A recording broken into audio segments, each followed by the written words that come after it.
नमः परमहंसास्वादितचरणकमलचिन्मकरन्दाय भक्तजनमानसनिवासाय श्रीरामचन्द्राय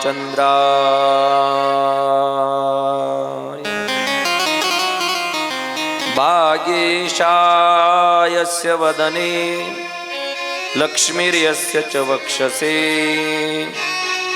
यस्यास्ते हृदये संवेद तं नृसिंहमहं भजे। विश्वसर्ग विसर्गादि नवलक्षणलक्षितम्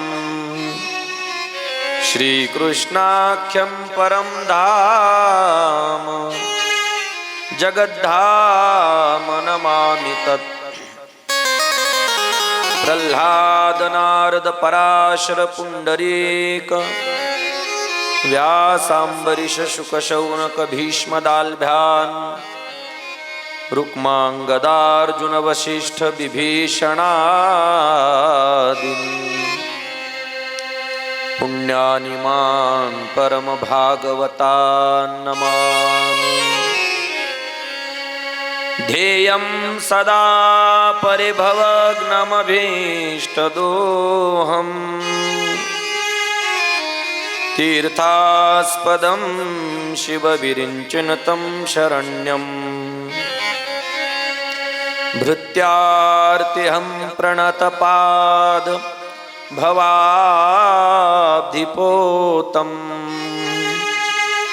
वन्दे महापुरुषु ते चरणारविन्दम्।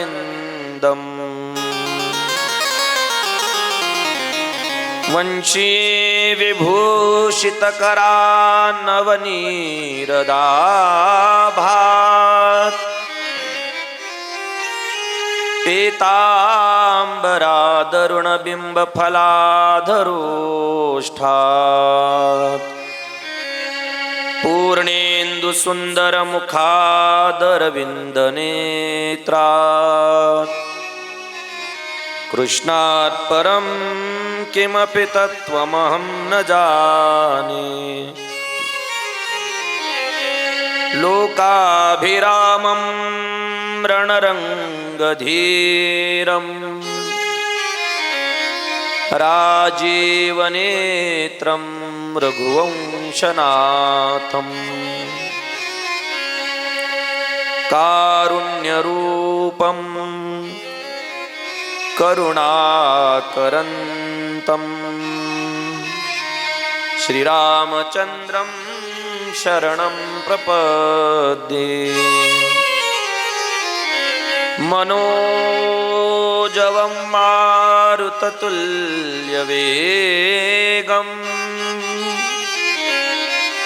जितेन्द्रियं बुद्धिमतां वरिष्ठम् वातात्मजं वानरयूथमुख्यं श्रीरामदूतं शरणं प्रपद्ये। नारायणं नमस्कृत्य नरं चैव नरोत्तमं देवीं सरस्वतीं व्यासं ततो जयमुदीरयेत्। कृष्णाय वासुदेवाय देवकी नंदनाय च नंदगोपकुमाराय गोविंदाय नमो नमः। कृष्णाय वासुदेवाय हरे परमात्मने प्रणतक्लेशनाशाय गोविंदाय नमो नमः। सच्चिदानन्दरूपाय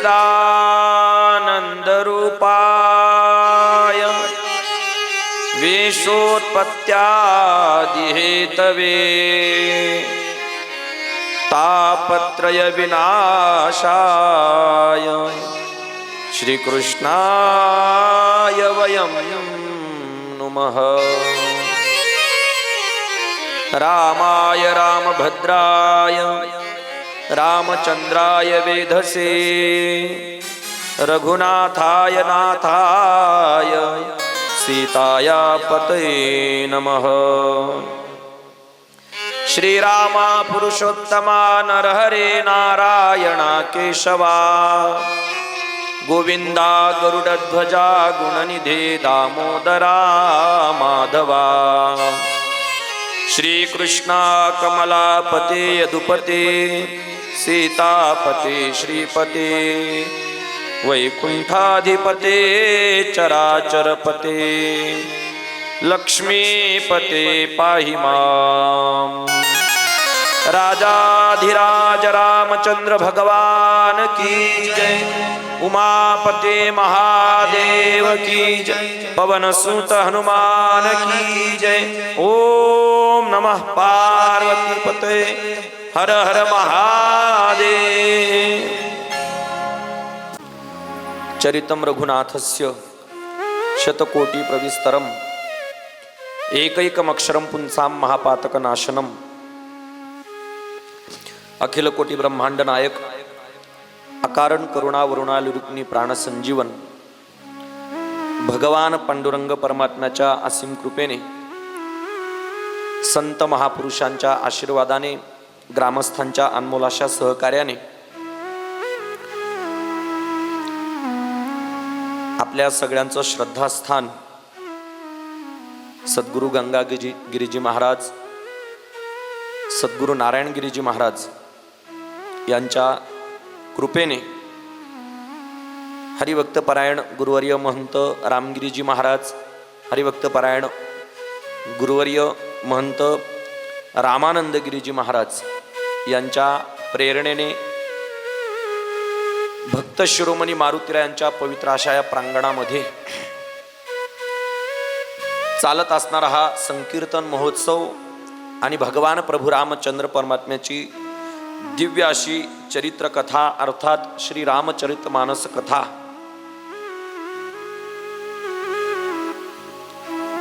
पवित्र असा श्रावण मास आणि श्रावण मासाच्या महान अशा पर्वणीवर या ठिकाणी आपण श्रवण करत आहात।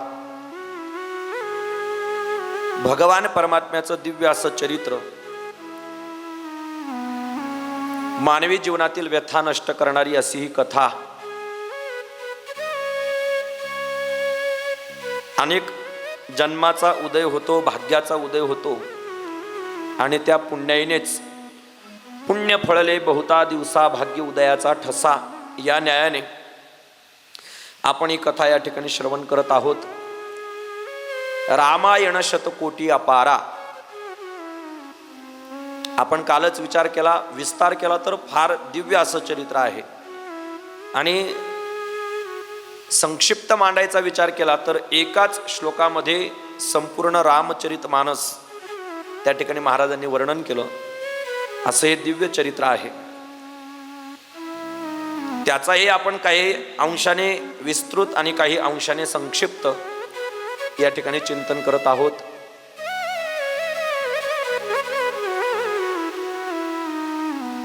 कालच्या अत्यंत पवित्र अशा दिनी भगवान प्रभू रामचंद्र परमात्मा भगवान श्रीकृष्णचंद्र परमात्मा आणि भगवान श्री ज्ञानोबाराय या तिघांचाही जन्म आपण या ठिकाणी साजरा केला।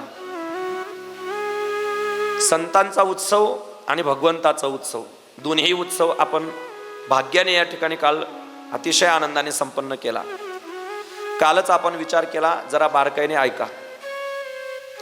तीर्थयात्रा करणाऱ्या माणसाचं तीर्थयात्रा करणाऱ्या माणसाला पुण्य मिळतं पण त्याचं पाप जात नाही बरं का। बारकाईने ऐका। तीर्थयात्रा करणाऱ्याला पुण्य मिळतं पण त्याचं पाप जात नाही।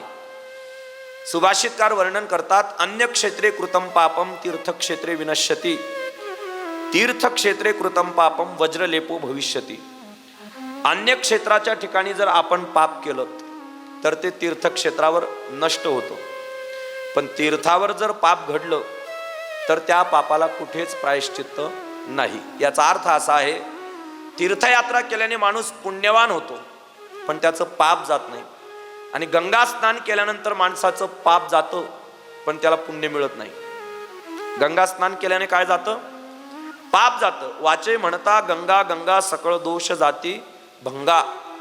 गंगा स्नानाने फक्त पाप जातं, पुण्य मिळत नाही. गंगा स्नान केल्याने जर माणूस पुण्यवान झाला असता तर काशी केलेल्या माणसाला पाप करण्याची इच्छा झाली नसती. मग काशी करणारे पाप करत नाहीत का? गंगा स्नानाने फक्त पुण्य मिळतं, गंगा स्नानाने पाप जातं आणि तीर्थयात्रा केल्याने पुण्य मिळतं. पण संत महापुरुषांचा उत्सव केला की त्यांच्या उत्सवाने आम्हाला पुण्यही मिळतं आणि आमचं पाप सुद्धा जातं.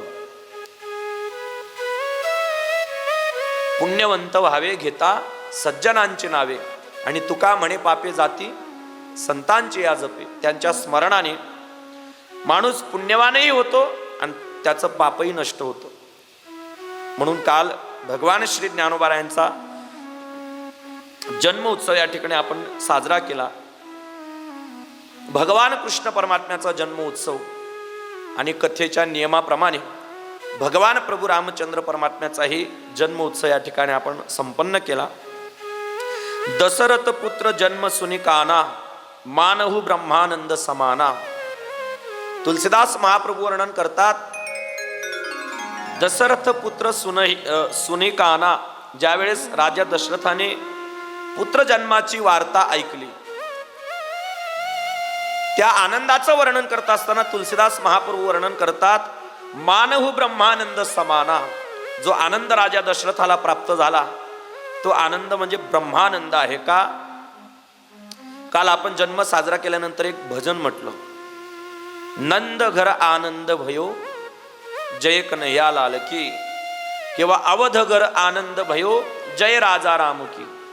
जन्म कुणाचा झाला? कृष्ण परमात्म्याचा. आणि भजन आपण काय म्हणतो? नंद घर आनंद भयो. मग का हो महाराज, जन्म जर कृष्णाचा झाला तर नंद घर कृष्ण भयो असं का नाही? जन्म जर प्रभू रामचंद्र परमात्म्याचा झाला तर अवध घर राम भयो असं का नाही? अवध घर आनंद भयो असं का? नंद घर आनंद भयो असं का? त्याचं कारण आहे, आनंद म्हणजेच कृष्ण आणि कृष्ण म्हणजेच आनंद. राम म्हणजेच आनंद आहे आणि आनंद म्हणजेच काय आहे? राम आहे. देव म्हणजेच आनंद आणि आनंद म्हणजेच देव. देवानंद नाही बरं का. परमात्मा म्हणजेच आनंद स्वरूप आहे. भागवताच्या प्रथम श्लोकामध्ये सुतजी महाराज परमात्म्याच्या स्वरूपाचं वर्णन करत असताना सांगतात, सच्चिदानंद रूपाय विश्वोत्पत्त्यादि हेतवे तापत्रय विनाशाय श्रीकृष्णाय वयं नुमः. त्या परमात्म्याचं स्वरूप आहे सत. सत म्हणजे तो परमात्मा सत्य आहे. परमात्मा सत्य आहे. परवा दिवशी आपण विचार केला की या जगामध्ये एक परमात्माच सत्य आहे आणि त्याच्या व्यतिरिक्त सगळं लटिका व्यवहार. पुढे आश्रमामध्ये भगवान प्रभू रामचंद्र परमात्मा ज्यावेळेस वसिष्ठ मुनींच्या पायाजवळ बसून शास्त्र श्रवण करतात त्यावेळेस वसिष्ठ मुनी भगवान प्रभू रामचंद्र परमात्म्याला या जगत कल्पनेबद्दल एक सुंदर असा विचार सांगतात, राम, या जगामध्ये एक परमात्माच सत्य आहे आणि त्याच्या व्यतिरिक्त सगळं कसं आहे? मिथ्या आहे. ब्रह्मसत्यम जगन मिथ्या जीव ब्रह्मैव नापराहा. या जगामध्ये एक परमात्माच सत्य आहे. ईश्वर सत्य है, सत्य है शिव है, शिव है सुंदर है. जागो उठ कर देखो, जीवन ज्योत जाग सत्यं शिवं सुन्दरम् सत्यं शिवं सुन्दरम् सुन्दरम्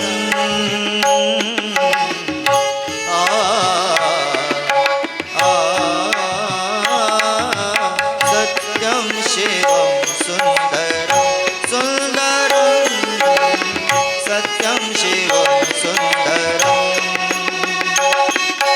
ईश्वर सत्य है शिव है शिव ही सुंदर है सत्यं शिवं सुन्दरं सुन्दरं सत्यं शिवं सुन्दरम्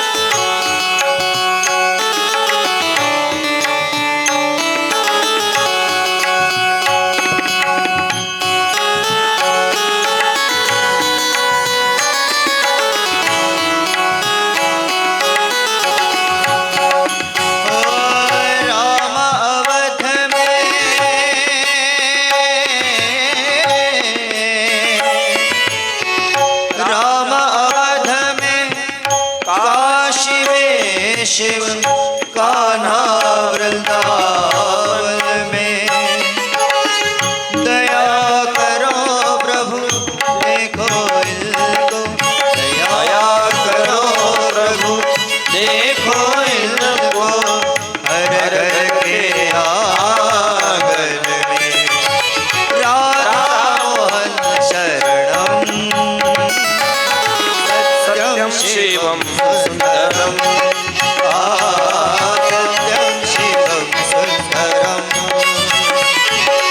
ईश्वर सत्य है सत्य ही शिव है शिव ही सुंदर है सत्यं शिवं सुन्दरं सुन्दरं सत्यं शिवं सुन्दरं। या जगामध्ये एक परमात्माचं सत्य आहे आणि त्याच्या व्यतिरिक्त भासणारं हे जगत मिथ्या आहे असा पाठ भगवान प्रभू रामचंद्र परमात्मा ऐकत असताना अचानक त्या आश्रमामध्ये वाघाची डरकाळी ऐकू आली. सगळे शिष्य सैरावैरा पळायला लागले. सगळे धावत होते, नवल नाही. वसिष्ठ मुनी सुद्धा त्या व्याघ्राच्या भीतीने पळायला लागले. भगवान प्रभू रामचंद्र परमात्मा स्थिर आहेत. वसिष्ठ मुनी पळत आहेत. कालांतराने तो वाघ निघून गेला. वसिष्ठ मुनी आश्रमात आले आणि भगवान प्रभू रामचंद्र परमात्म्याने वसिष्ठ ऋषींना प्रश्न केला, गुरुदेवा, काही मिनिटापूर्वी तुम्ही आमचा पाठ घेतलात, आम्हाला शिकवलं की या जगामध्ये एक ईश्वर सत्य आहे आणि त्याच्या व्यतिरिक्त सगळं कसं आहे, मिथ्या आहे. मग त्या परमात्म्या व्यतिरिक्त जर या जगात सगळंच मिथ्या आहे तर तो वाघ सुद्धा मिथ्याच आहे की नाही? मग तुम्ही त्याला भीतीने पळालात का? त्यावेळेस वसिष्ठ मुनी भगवान प्रभू रामचंद्र परमात्म्याला सांगतात, रामा, या जगामध्ये एक परमात्माच सत्य आहे आणि त्याच्या व्यतिरिक्त जर सगळंच मिथ्या आहे तर तो वाघही मिथ्या होता आणि तो वाघ जर मिथ्या होता तर माझं पळणं तरी कुठं सत्य होतं? ते खोटच होतं, ते मिथ्याच होतं. एक परमात्माच या जगात सत्य आहे. सत्य तू विठ्ठला, कागा हा दाविला जगदाकार. एक परमात्मा सत्य आहे, सत स्वरूप आहे. दोन, चित म्हणजे प्रकाशमान. या जगामध्ये परमात्माच प्रकाशमान आहे, अर्थात ज्ञान स्वरूप आहे. आणि आनंद, परमात्मा म्हणजेच काय आहे? आनंद आहे. या जगामध्ये प्रत्येक गोष्टीला विरुद्धार्थी शब्द आहे, पण आनंद शब्दाला विरुद्ध नाही. प्रत्येक गोष्टीला रात्रीच्या विरुद्ध दिवस, खालीच्या विरुद्ध वर, बाहेरच्या विरुद्ध आत, सुखाच्या विरुद्ध दुःख, आनंदाच्या विरुद्ध काय आहे? आनंद नाही, ते तर सुखाच्या सापेक्ष आहे. सुखाच्या विरुद्ध दुःख. आनंदाच्या विरोधात काय आहे? आनंदाच्या विरोधात काहीच नाही. कोणी म्हणेल महाराज आहे ना विषयानंद, विषय आपण लावला, आनंद तर आहे तसाच की नाही. विषयानंद असेल, ब्रह्मानंद असेल, निरानंद असेल, आत्मानंद असेल, आनंद आहे तसाच आहे, त्याच्यात बदल नाही. आनंदाला, आनंद या शब्दाला या जगामध्ये सापेक्ष विरुद्ध शब्द नाहीच. आनंद हा स्वतंत्र आहे आणि त्याचं एक स्वतःचं अस्तित्व आहे. परमात्मा हा आनंद स्वरूप आहे आणि तो प्रत्यक्ष आनंदच राजा दशरथाच्या महालात काय झालाय, प्रगट झालाय. म्हणून मानहु ब्रह्मानंद समाना, राजा दशरथाला अतिशय आनंद. परमानंद पुरी मन राजा, कहा बोलाई बजाऊ बाजा. अनेक प्रकारची सुंदर अशी वाद्य वाजत आहेत. आणि तेवढ्यात दुसऱ्या महालातून एक बातमी आली. कै कै सुता सुमित्रा दू, सुंदर सुत जन्मतमय ओ. कैकई मातेने सुंदर अशा बाळाला जन्म दिलाय आणि सुमित्रा मातेने सुद्धा 2 बालकांना जन्म दिलाय. महाराज सगळीकडे अयोध्या नगरी अतिशय आनंदाने उल्लसित झाली. राजा दशरथाच्या मनात तर आनंदच मावत नव्हता. कारण आंधळा मागतो 1 डोळा आणि देव देतो हे का नाही. एक पुत्र व्हावा, पुत्रहीनस्य मे राज्यम सर्व दुःखाय कल्पते. एक पुत्राच्या अभिलाषाने अंतकरण दुःखित होतो. देवाची कृपा झाली आणि प्रत्यक्ष 4 पुरुषार्थच राजा दशरथाच्या महालात काय झाले, प्रगट झाले. धर्मार्थ काम आणि मोक्ष. परमात्मा भगवान प्रभू रामचंद्र परमात्मा हे धर्माचं प्रतीक आहे.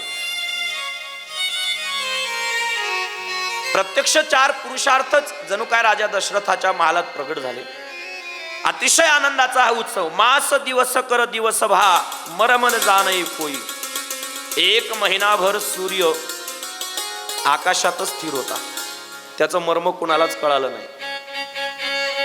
भगवान प्रभू रामचंद्र परमात्म्याच्या जन्माने साऱ्या पृथ्वीला आनंद झाला. फक्त एकच व्यक्ती दुःखित होती आणि तो म्हणजे चंद्र. चंद्राने भगवान प्रभू रामचंद्र परमात्म्याशी कॉन्टॅक्ट केला, संपर्क केला. म्हणजे देवा, तुमच्या जन्माने साऱ्या पृथ्वीला आनंद झालाय, मला काय आनंद झाला नाही का?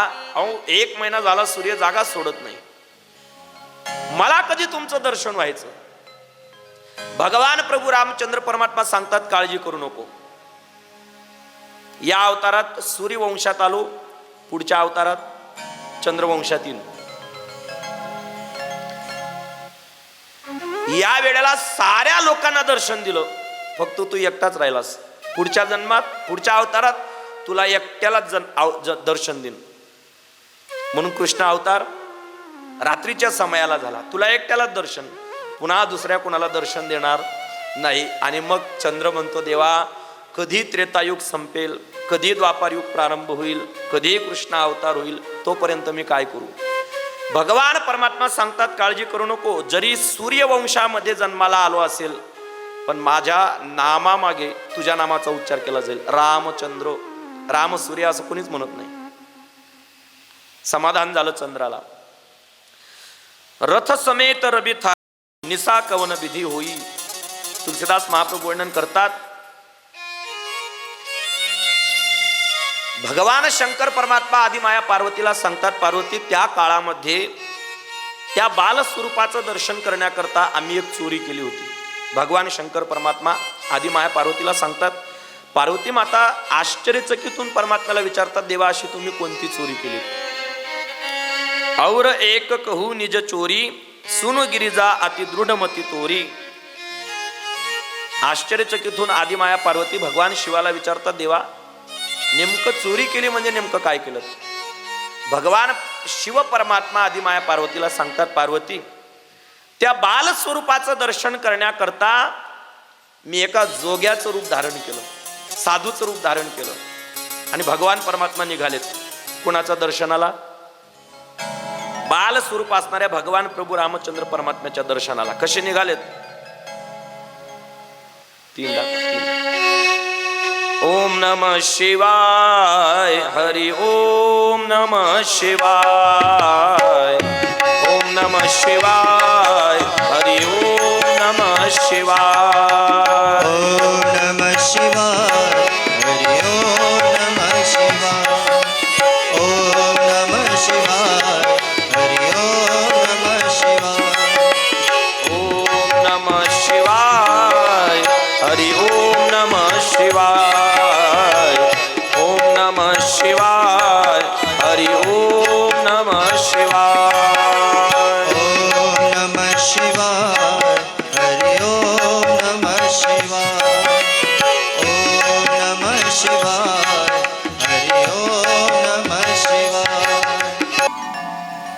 बालस्वरूप असणाऱ्या भगवान प्रभू रामचंद्र परमात्म्याचं दर्शन करण्याकरता भगवान श्रीवाने जोगी रूप धारण केलं, साधूच रूप धारण केलं. कारण भगवान प्रभू परमात्मा बालस्वरूपामध्ये कधीतरी एका युगामध्ये प्रगट होतो आणि तो हे मनुष्य रूपात कधीतरीच प्रगट होतो. का? तब तब धरी प्रभू विविध शरीरा. तुलसीदास महाप्रभू वर्णन करतात, धर्माचं रक्षण करण्याकरता परमात्मा अनेक प्रकारचे देह धारण करतो. मानव रूपात कधीतरी प्रगट होतो, कधी तो मासा होतो, कधी कासव होतो, कधी वराह, कधी नरसिंह, कधीतरी कोणत्या युगामध्ये परमात्मा राम होतो तर कधीतरी कृष्ण होतो. बालस्वरूपाचं दर्शन केलं. भगवान प्रभू रामचंद्र परमात्म्याच्या जन्माचा अतिशय आनंद आहे. सामान्य मुद्दा एक डोळ्यासमोर आणा. लहान बालक आपल्या घरामध्ये जन्माला आलं तर घरात चैतन्य निर्माण होतं. तुम्ही विचार करा, जिथे प्रत्यक्ष आनंदच प्रगट झाला तिथल्या आनंदाचं काय वर्णन करावं. येतो वाचा निवर्तन्ते अप्राप्य मनसा सह. वाणीने त्या आनंदाचं वर्णन करणं शक्य नाही. असा आनंद विभोर असणारा परमात्मा प्रत्यक्ष बाल स्वरूपामध्ये अयोध्या नगरीमध्ये प्रगट झाला आणि त्या परमात्म्याचा नामकरण विधी सोहळा वसिष्ठ मुनींच्या छत्रछायेखाली संपन्न होत असताना कौसल्या मातेच्या मांडीवर बाल स्वरूप असणारं तिचं बालक, सुमित्रा मातेच्या मांडीवर 2 बालकं आहेत आणि कैकेयीच्या मांडीवर 1. तिघही वसिष्ठ मुनींच्या समोर विराजमान आहेत आणि कौसल्या मातेच्या बाल स्वरूप असणाऱ्या परमात्म्याचं नामकरण वसिष्ठ मुनी करतात. जो आनंद सिंधू सुख रासी सी करते त्रैलोक सुपासी. सो सुखधाम राम असनामा अखिल लोकदायक विश्रामा. वसिष्ठ मुनी राजा दशरथाला सांगतात, राजा जो कौसल्याच्या मांडीवर विराजमान आहे तो आनंदाचा सिंधू आहे. जो आनंद सिंधू सुख रासी, जो सुखाची रास आहे, प्रत्यक्ष आनंद आहे. सी करते त्रैलोक सुपासी, संपूर्ण त्रैलोक्य ज्याची उपासना करते. सो सुखधाम रास राम असनामा, सगळ्या सुखाचं धाम असणारा हा परमात्मा बाल स्वरूपात प्रगट झालाय आणि याचं नाव आहे राम. कौसल्याच्या मुलाचं नाव काय ठेवलं? राम. आपल्या या भारतभूमीचा जर आपण विचार केला तर भारतभूमीमध्ये 3 राम झालेत. किती? 3 राम प्रसिद्ध आहेत. एक ज्याची आपण कथा श्रवण करत आहोत तो राजा दशरथाचा मुलगा कौसल्यानंदन भगवान प्रभू राम. दुसरे भगवान श्रीकृष्ण परमात्म्याचे मोठे बंधू बलराम. आणि तिसरे जमदग्नी पुत्र रेणुकानंदन परशुराम. 3 राम या मृत्यूलोकामध्ये. आणि जसे 3 राम झालेत तसे 3 भरत सुद्धा झालेत.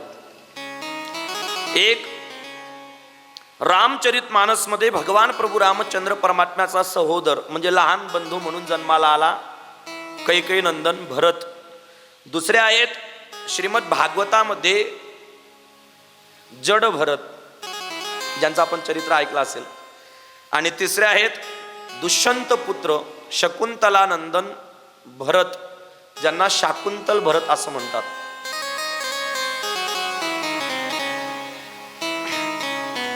त्यानंतर कैकेयी मातेच्या मांडीवर असणाऱ्या बाळकाचं वसिष्ठ मुनी त्या ठिकाणी नामकरण करतात. विश्वभरण पोषण कर जोई ताकर नाम भरत असं होई. ज्याचं नाम घेतल्यानंतर जगाचं भरण पोषण होतं त्याचं नाव ठेवलं भरत. तुलसीदास महाप्रभूंच्या दृष्टीने हे संपूर्ण जगत गुणदोषमय आहे. कसं आहे? गुणदोषमय आहे. प्रत्येकाच्या अंतःकरणामध्ये कोणता ना कोणता गुण आणि कोणता ना कोणता दोष आहे. या जगामध्ये असा माणूस नाही की त्याच्या ठिकाणी दोष नाही आहे का? आणि असा एक व्यक्ती जर या जगात असेल की ज्याच्या ठिकाणी कोणताच दोष नाही, तो एकतर परमात्मा असू शकतो किंवा महात्मा असू शकतो, पण असा माणूस नाही की या जगामध्ये त्याच्या ठिकाणी गुणदोष नाहीत. पण तुलसीदासांच्या दृष्टीने भरत आणि मंथरा हे दोन या नियमाला अपवाद आहेत. कारण भरताच्या ठिकाणी कोणताच दोष नाही आणि मंथरेच्या ठिकाणी कोणताच गुण नाही, असं तुलसीदासांचं म्हणणं आहे. भरताच्या ठिकाणी कोणताच दोष नाही आणि मंथरेच्या ठिकाणी कोणताच गुण नाही. आमचे गुरुजी आम्हाला नेहमी सांगायचे, माणसाने रूपवान असण्यापेक्षा गुणवान असावं, आहे का नाही? रूपवान असण्यापेक्षा गुणवान असावं. मुलाला मुलगी पाहण्याकरता जर गेलेत, मुलाचा बाप, त्याचा मेहुणा वगैरे कुणी जर गेलं, संध्याकाळी तो बाप घरी आल्यानंतर त्या मुलाची आई आपल्या पतीला विचारते, का हो पाहिली का मुलगी? पाहिली वर का, कशी आहे? प्रामाणिकपणे सांगा, आपण मुलीचं रूप पाहतो का गुण पाहतो? हा, ती आई असं विचारते का? ती हरिपाठ करते का? ज्ञानेश्वरी वाचते का? हरिपाठ कथेला जाते का? असं नाही विचारत. मुलगी दिसायला कशी आहे, म्हणजे आपण तिचं काय पाहिलं? रूप पाहिलं. पण तुम्हाला एक मुद्दा सांगतो पहा, काळ्या मुंगीपेक्षा लाल मुंगी जास्त चावती.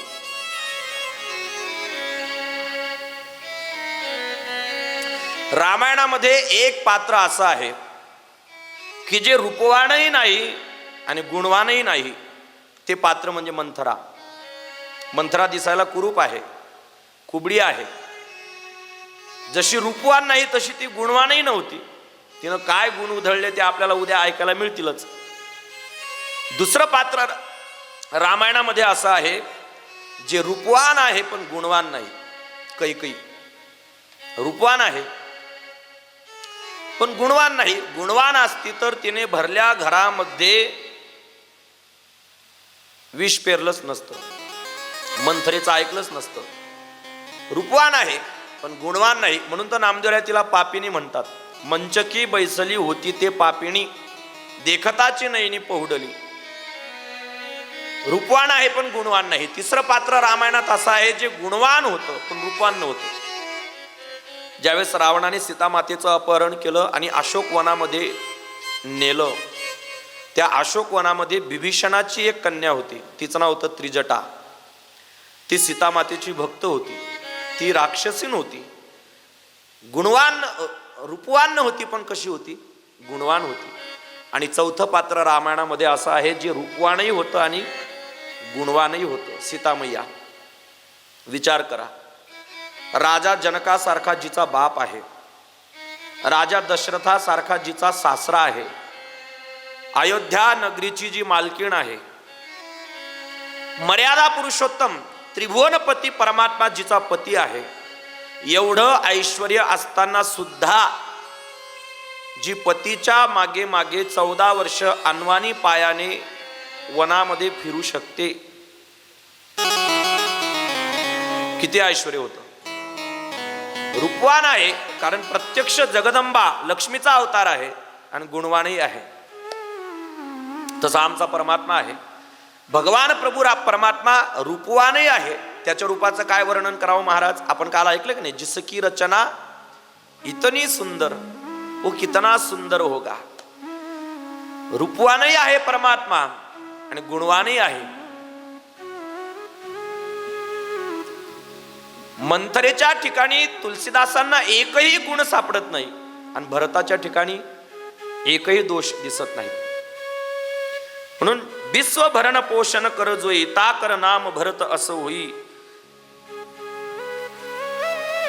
त्यानंतर सुमित्रा मातेच्या लहान बालाचं नामकरण करतात. जा के सुमिरन ते रिपुना असा, नाम शत्रुघ्न वेद प्रकाशा.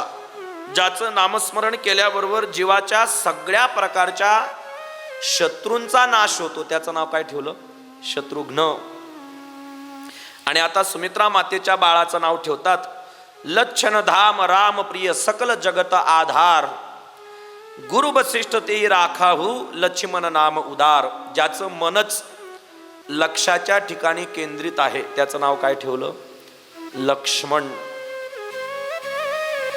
मानवी देहामध्ये जन्माला आल्यानंतर प्रत्येक जीवाचं एक लक्ष आहे, परमात्म्याची प्राप्ती.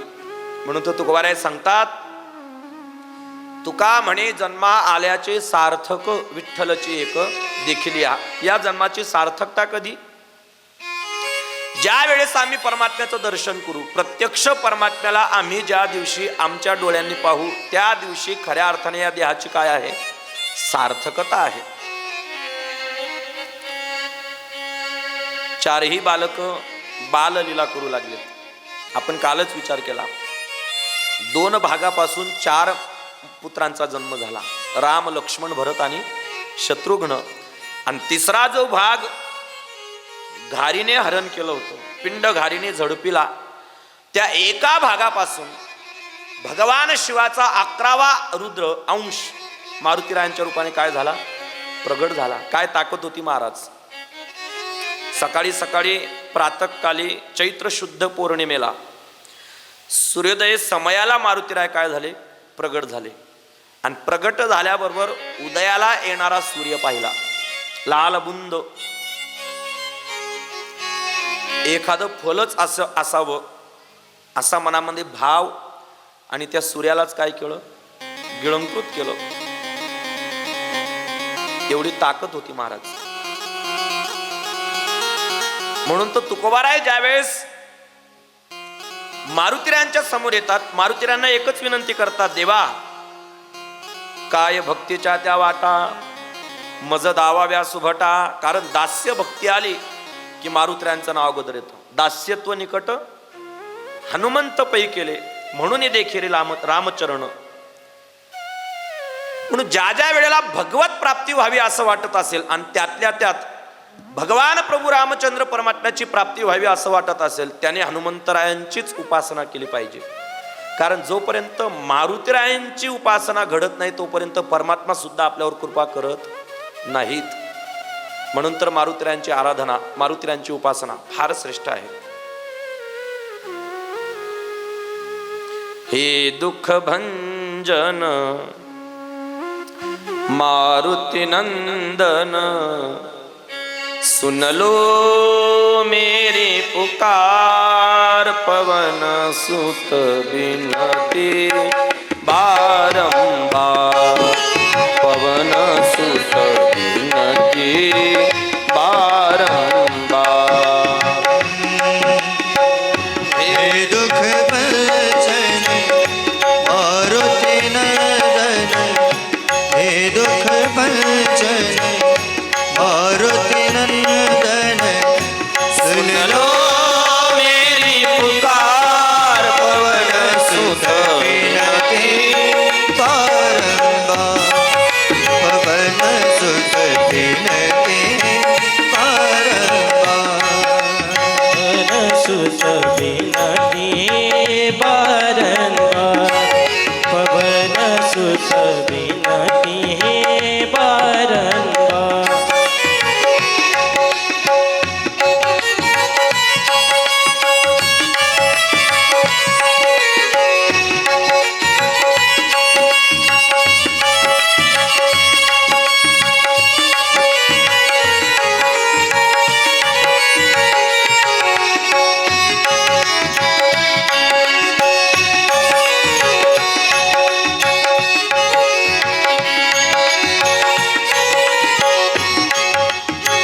अष्टसिद्धि नवनिधि के दाता, अष्टसिद्धि नवनिधि के दाता. दुखियों के तुम भाग्य विधाता. दुखियों के तुम भाग्य विधाता. सिया राम के काज सवारे, सिया राम के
आणि त्या मारुतीरायांना तुकोबाराय विनंती करतात, काय भक्तीच्या त्या वाटा मज दावाव्या सुभटा, स्वामी प्रति सेवकाचा भाव किती निस्सीम असावा हे मारुतीरायांचे चरित्र सांगते. म्हणून तर तुकोबारायांनी दास्य भक्तीच्या वेळेला आवर्जून मारुतीरायांचं स्मरण केलं. दास्यत्व निकट हनुमंत पै केले. तुलसीदासांनी तर त्यांना महावीर म्हटलं, महावीर विक्रम बजरंगी असं मारुतीरायांचं दिव्य असं चरित्र आहे. प्रत्यक्ष भगवान शिवाचा अंश अवतार आहेत, रुद्र अवतार आहेत. बालचरित हरी बहुविधी किन्हा, अति आनंद दासन कह दिन्हा. बाल स्वरूपामध्ये परमात्म्याने सुंदर अशा लीला केल्या. एकदा चारही भावंड अंगणामध्ये खेळत असताना भोजन करत बोल जब राजा, राजा दशरथाने भोजनाच्या समयाला भगवान प्रभू रामचंद्र परमात्म्याला आरुणी मारलीत. भोजन करत बोल जब राजा, राजाने बोलवलं पण परमात्मा आले नाहीत. काही लोक म्हणतील महाराज भगवान प्रभू रामचंद्र परमात्मा हा मर्यादा पुरुषोत्तम असा अवतार आहे, आणि जर या अवतारामध्ये परमात्म्याने मर्यादा पाळली असेल मग राजा दशरथाने बोलून सुद्धा परमात्मा का आला नाही? राजाने आरुली मारली तर जायला पाहिजे की नाही? बापाने बोललो तर तुलसीदास महाप्रभू वर्णन करतात, वडील या नात्याने बोलवलं असतं तर खरंच गेले असते, पण राजा म्हणून बोलवलं. इथे तुलसीदासांनी राजा शब्दाचा प्रयोग केला. भोजन करत बोल जब राजा, तिथं तुलसीदासांचा एक सुंदर भाव आहे. अंतःकरणामध्ये सत्तेचा मद धारण करून जर परमात्म्याला प्राप्त करण्याची इच्छा केली तर कधीच देव प्राप्त होणार नाही. कुठल्याही प्रकारचा मद असो, मग तो संपत्तीचा असो, सत्तेचा असो, सौंदर्याचा असो, ज्ञानाचा असो, अगर कुठलाही असो, कोणत्याही अहंकाराने आम्ही परमात्म्याला आरुळी मारली तर परमात्मा कधीच आपल्यापर्यंत येणार नाही. त्याला प्राप्त करण्याकरता भक्तीच आवश्यक आहे. राजा दशरथ हा पुरुष आहे आणि ज्ञान हे पुरुषाचं प्रतीक आहे. फक्त ज्ञानाला परमात्मा आकळता येत नाही, त्याला जोड कशाची असावी? भक्तीची असावी. म्हणून तर नाथ महाराज देवाला विनंती करतात, देवा भक्ती प्रेमा विण ज्ञान नको देवा, अभिमान नित्य नवा तया माझी. हे देवा तुझ्या भक्ती आणि प्रेमाशिवाय मला तुझं ज्ञान नकोय. का? कारण ज्ञान अंतःकरणामध्ये असेल तर ते त्याच्या सोबत अहंकाराला घेऊन येतो. नवल अहंकाराची गुठी विशेषण न लगे अज्ञाना पाठी, सज्ञानाचे झोंबे कंठी नाना संकटी नाचवे. म्हणून राजा दशरथ हे ज्ञानाचं पुरुषार्थाचं प्रतीक आहे. राजा म्हणून बोलवलं, परमात्मा आला नाही. मग कौसल्या जब बोलन जाई, ठुमुक ठुमुक प्रभू चलही पराई. मग प्रत्यक्ष कौसल्या माता परमात्म्याला घेण्याकरता धावल्या आणि मग परमात्मा तिच्या कुशीत आला. कौसल्या हे भक्तीचं प्रतीक आहे, आणि जोपर्यंत ज्ञानाला भक्तीची जोड नाही तोपर्यंत परमात्मा जवळ येत नाही. परमात्म्याला मांडीवर बसवलं. अनंत प्रकारच्या बाललीला परमात्मा त्या ठिकाणी अतिशय आनंदाने लीला करत आहेत. भयकुमार जबही सब भ्राता, दिन्न जनेऊ गुरु पितु माता. आणि त्या ठिकाणी भगवान प्रभू रामचंद्र परमात्म्याच्या दिनचर्येचं वर्णन केलेलं आहे. काय दिनचर्या होती परमात्म्याची? प्रातकाल उठी के रघुनाथा, मातु पिता गुरु नावहि माथा, यह सब चरित कहा मोहि गाए, आगिनी कथा सुनऊ मन लाए. राम सिया राम सिया राम जय जय राम, राम सिया राम सिया राम जय जय राम. परमात्म्याची दिनचर्या सांगितली. काय दिनचर्या होती परमात्म्याची? प्रातकाल उठके रघुनाथा, मातु पिता गुरु नावही माथा. प्रभात समयाला परमात्म्याने उठावं. माणसाची दिनचर्या तुकोबाराय सांगतात. काळ सारावा चिंतने, एकांतवासी गंगा स्नाने, देवाच्या पूजने, प्रदक्षिणा तुळशीच्या. तुकोबाराय सांगतात प्रत्येक माणसाने आपली दिनचर्या नियोजित ठेवावी. प्रातःकाळी सकाळी लवकर उठावं आणि प्रत्येक काळ त्या परमात्म्याचं काय करावं, चिंतन करावं. काळ सारावा चिंतने, एकांतवासी गंगा स्नाने, देवाच्या पूजने, देवाची काय करावी, पूजा करावी. प्रदक्षिणा तुळशीच्या, तुलसीला प्रदक्षिणा करावी. हा वैदिक विधी तुकोबाराय सांगतात. आता शारीरिक विधी, युक्त आहार विहार, नेम इंद्रियांशी सार, नसावी बासर निद्रा बहु भाषण. तुकोबाराय वर्णन करतात. आहार मर्यादित असावा. मर्यादित म्हणजे प्रमाणात असावा. प्रमाणात म्हणजे युक्त असावा. युक्त म्हणजे किती खावं याचा बजेट असावा. युक्त आहार विहार असे युक्त चेष्टस्य कर्मसु. भगवद्गीता वर्णन करते आहार माणसाचा मर्यादित असावा. विज्ञानही सांगतं की माणसाने आहार प्रमाणात घ्यावा. विज्ञान असं म्हणतं माणसाने जेवताना पोटाचे 4 भाग करावे. किती म्हणजे असं कापून नाही घ्यायचं बरं का, अंदाज घ्यायचा. 1/2 म्हणजे अर्धा भाग अन्नाने भरायचा. तिसरा जो भाग आहे हा पाण्याने भरायचा आणि चौथा भाग श्वास घेण्यासाठी मोकळा ठेवायचा. झालं का नाही नियोजन? अर्धा भाग अन्नाने, तिसरा पाण्याने, चौथा श्वास घेण्यासाठी मोकळा. माझ्याकडे पहा, काही काही इथपर्यंत भरतात. कुठपर्यंत? आ केलं तर जिलेबीचं तुकडं दिसतंय. युक्त आहार, आहार युक्त असावा. एखादा विषय भोगत असताना तो जर आपल्या सुखाला कारण ठरत असेल पण तो अति प्रमाणात सेवन केला तर आपल्या दुःखाला सुद्धा कारण ठरू शकतो. भोगे रोग भयम, भोगाला रोगाचं भय आहे.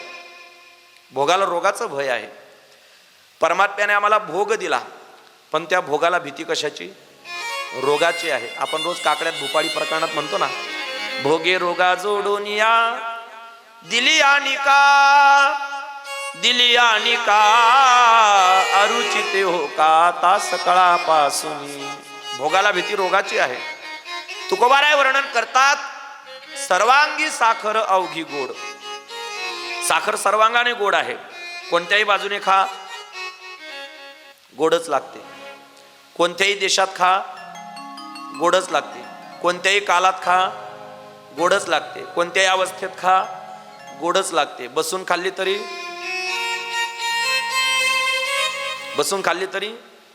गोडच. उभं राहून खाल्ली तरी गोडच. चालता चालता खाल्ली तरी, झोपताना खाल्ली तरी. एखाद्या झोपेल माणसाच्या तोंडात टाका तो सुद्धा चाटून जातो. साखर कशी खाल्ली तरी ती गोड आहे पण प्रमाणात खाल्ली तर गोड आहे. प्रमाण ओलांडलं तर तीच साखर आपल्या रोगाला कारण ठरते. म्हणून विषेंद्रिय संयोगाद यत्तदग्रे मृतोपमम परिणामी विषमिव तत्सुखम राजसम स्मृतम. गीताशास्त्र वर्णन करते अर्जुना, विषयांचा आणि इंद्रियांचा अति संबंध आला की ते विषयच माणसाच्या रोगाला काय ठरतात? कारण ठरतात. म्हणून युक्त आहार, युक्त विहार, चालणं सुद्धा प्रमाणात असावं. नेम इंद्रियांशी सार, प्रत्येक इंद्रियाला नियमात ठेवावं. नसावी बासर. बासर म्हणजे आळस. आळस सुद्धा माणसाच्या शरीरामध्ये अति नसावा. काही काही लोक फार आळशी असतात. किती आळशी? इथं बसून बसून ऐकू येतंय ना, कशाला मंडपात जायचं? आळस जे की नाही. गावातून दरवर्षी 2 ट्रिपा काठमांडूला जायच्या. कुठे? नेपाळ, जनकपुरी, काठमांडू. दरवर्षी लहान मुलापासून तर म्हाताऱ्या माणसापर्यंत पूर्ण गाव काठमांडूला जाऊन आलं. जनकपुरीला, सीतानगरी. एक माणूस काय घरातून बाहेर निघत नव्हता. पत्नी वैतागून सांगायला लागली, का हो 4 दिवस झाले,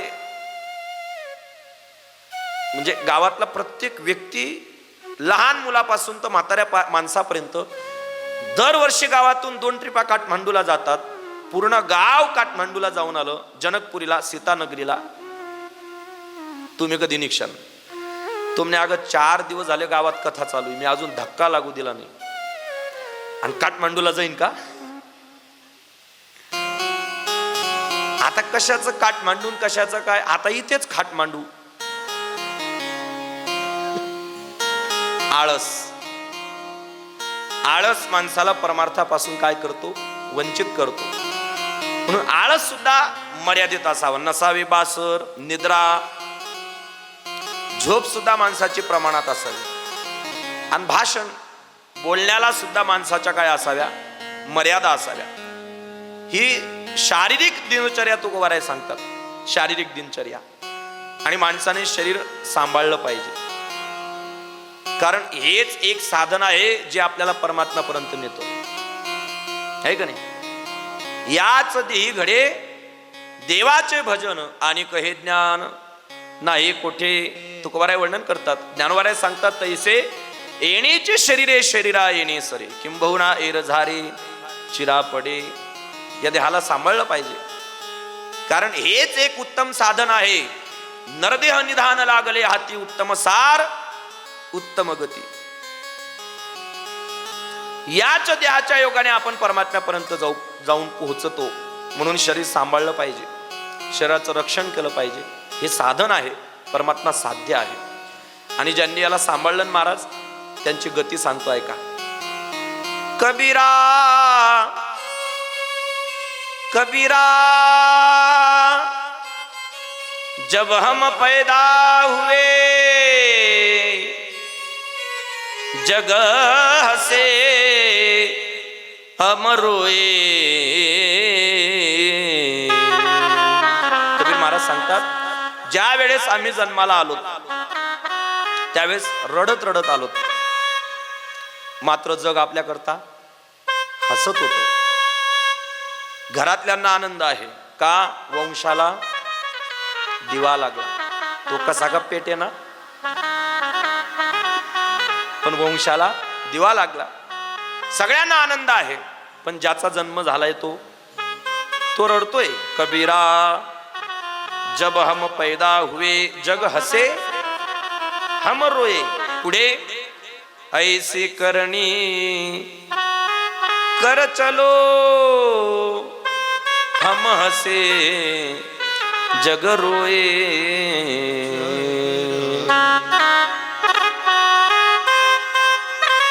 चदरिया झीनी रे झीनी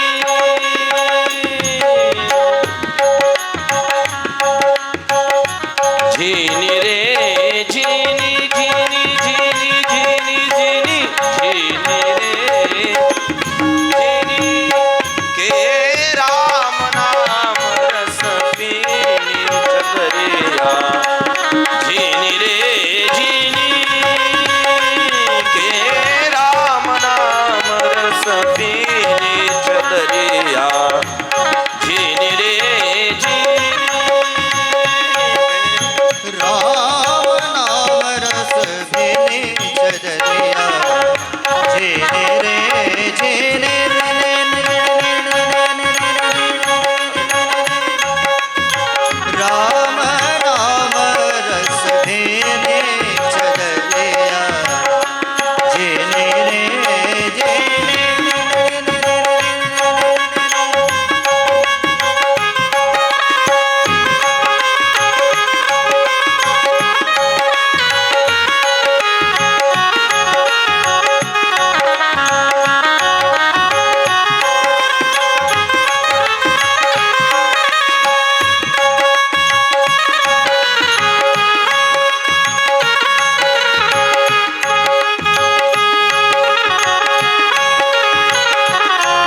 अष्टकमल का चरखा बनाया, पांच तत्व की भूनी।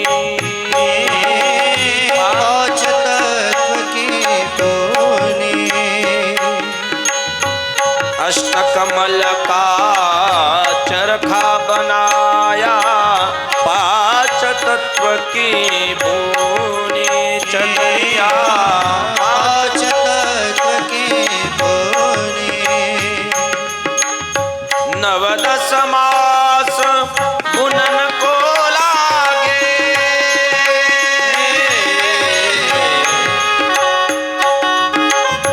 नवदस मास बुनन को लागे, मूरख मैली की चदरिया। झिनी रे झिनी, हे राम नाम रस भेली चदरिया।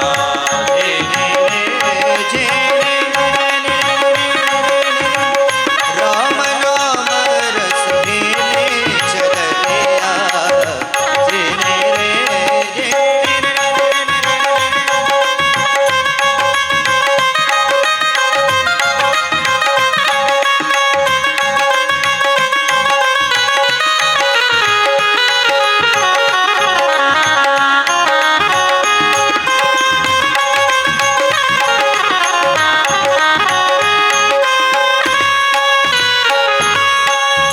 जब मोरी चादर